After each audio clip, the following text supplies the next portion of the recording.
वैशाख शुक्ल तृतीया को अक्षय तृतीया का पर्व मनाया जाता है, जो इस वर्ष 10 मई शुक्रवार को होगा।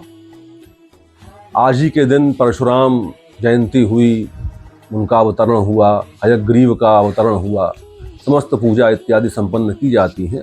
जो मुख्य संदर्भ है यहाँ पर वह यह है कि अक्षय तृतीया के दिन प्रारंभ किए गए सदकर्म, पूजन, जप, होम, तप, यज्ञ आदि का परिणाम अक्षय रूप से प्राप्त होता है और जीवन पर्यंत उस आनंद की अनुभूति को अपने आत्म चैतन्य के स्तर पर आप अनुभूत कर सकते हैं।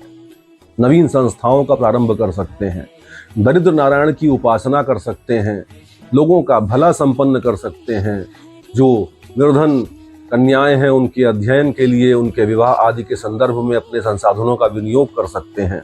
यह सब कार्य अक्षय तृतीया के दिन प्रारंभ किए जाते हैं।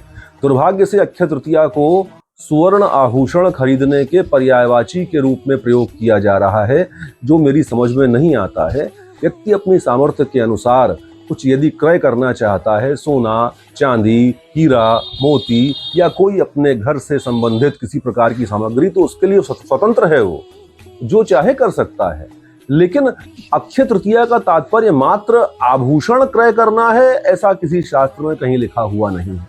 अतः कष्ट उठा करके, अपनी बचत में से पैसा निकाल करके, अपना पेट काट करके आभूषणों को अक्षय तृतीया के दिन ही क्रय करना है। इस दुराग्रह से मुक्त हो जाओ और सदकर्म करो, जिन सदकर्मों के प्रभाव से, जिन सदकर्मों के प्रभाव के परिणाम स्वरूप जीवन में कुछ धन्यता का बोध उत्पन्न हो जाए, ऐसा कार्य करना चाहिए। वही सजीव कर्म है। सामान आदि खरीदना तो जड़ कर्म है, तात्कालिक आनंद प्रदान करता है, लेकिन खरीदने के बाद हमारी लिप्साएं और वृद्धिमान हो जाती हैं। हमको और भी बहुत कुछ चाहिए होता है।